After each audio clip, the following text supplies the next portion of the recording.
اذا جاء نصر اللہ والفتح ورأیت الناس يدخلون فی دین اللہ افواجا، جب اللہ کی مدد آ گئی اور فتح ہو گئی اور آپ نے دیکھا کہ لوگ اللہ کے دین میں فوج در فوج داخل ہو رہے ہیں، یہ جو فوج در فوج داخل ہونے کا فینومینن ہے، کیا اس میں یہ بات سمجھ میں آتی ہے کہ سب کے سب خالص مخلص مومن تھے؟ وہ تو یہ ہے کہ فتح کے بعد اب انہوں نے سمجھا کہ جب مسلمانوں نے مکہ فتح کر لیا تو اب کون ان کے مقابلے میں آئے گا؟ قریش شکست کھا گئے،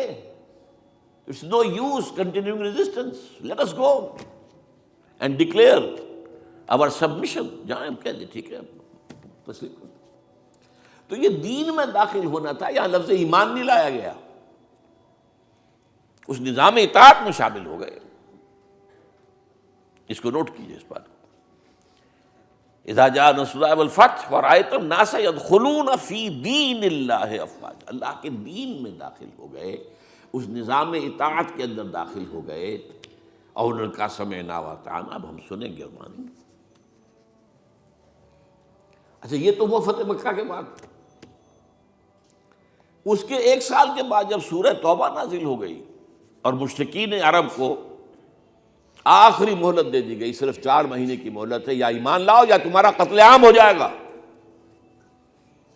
اس کا میں پس منظر کئی دفعہ بیان کر چکا ہوں،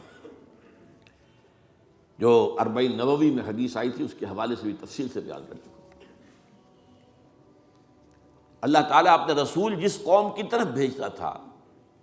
وہ قوم اگر انکار کرتی تھی تو ہلاک کر دی جاتی تھی۔ یہ مرحلہ آیا ہے اب قریش کے لیے، یا مانو یا ہلاکت۔ پہلی قومیں ہلاک کی گئی، غرق کر دیے گئے، یا زلزلہ آ گیا، یا کوئی باد سرسر آ گئی، مختلف طریقوں سے۔ ایک طریقہ یہ بھی تھا کہ مسلمانوں کے ہاتھوں قتل کر دیے گا، جو میں نے آیت آپ کو سنائی ہے، آیت نمبر 5 ہے سورہ توبہ کی، فَإِذَا انْسَلَخَ الْأَشْهُرُ الْحُرُمُ۔ اب یہ جو 4 مہینے کی ان کو مہلت دی جا رہی ہے، جب یہ ختم ہو جائیں تو اے مسلمانوں فَاقْتُلُوا الْمُشْرِكِينَ حَيْثُ وَجَدتُّمُوهُمْ، اب قتل کرو ان مشرکوں کو جہاں کہیں بھی پاؤ، وَخُذُوهُمْ، پکڑو انہیں، وَاحْصُرُوهُمْ، ان کا گھیراؤ کرو، محاصرہ کرو، وَاقْعُدُوا لَهُمْ كُلَّ مَرْصَدٍ، اور ہر جگہ گھات لگا کر بیٹھو انہیں گرفتار کرنے کے لیے۔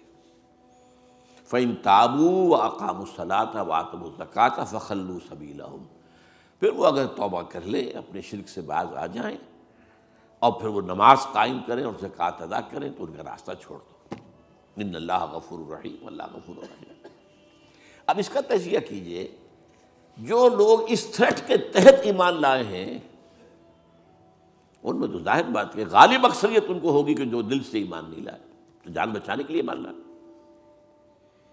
ایسے بھی لوگ تھے، تاریخ سے معلوم ہوتا ہے کہ جنہوں نے اس پریشر کے تحت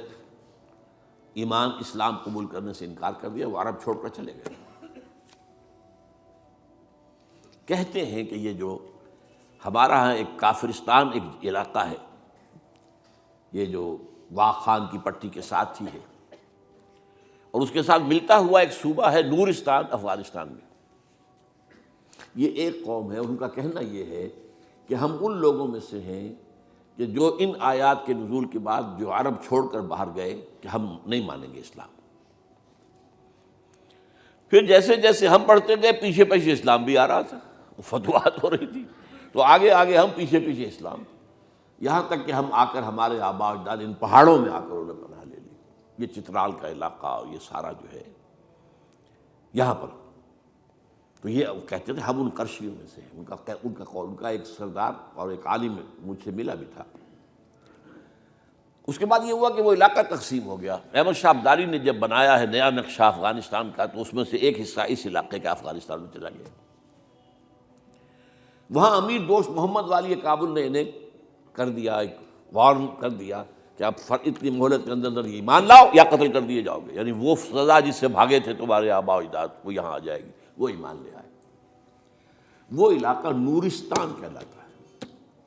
اسلام کے نور سے منور ہو گیا وہ، اور اس کے ساتھ کا علاقہ پاکستان میں وہ ابھی تک کافرستان ہے، اس کو انہوں نے بلکہ ہماری حکومت نے بھی مینٹین کیا ہوا ہے، وہاں کسی کو تبلیغ کی اجازت نہیں ہے، کچھ نہیں ہے، وہ چاہتے ہیں کہ یہ سیاحت کے لیے سیاحوں کی آمد وہ دیکھیں آ کر ان لوگوں کو، تو وہ برقرار رکھا ہو پورا علاقہ۔ بہرحال یہ کیفیت، اب یہ تجزیہ یہ کرنا ہے کہ جو لوگ اس وقت ایمان لائے ان میں اگر اکثریت نہیں تو بہرحال بہت بڑی تعداد ایسے لوگوں کی تھی کہ جنہوں نے صرف جان بچانے کے لیے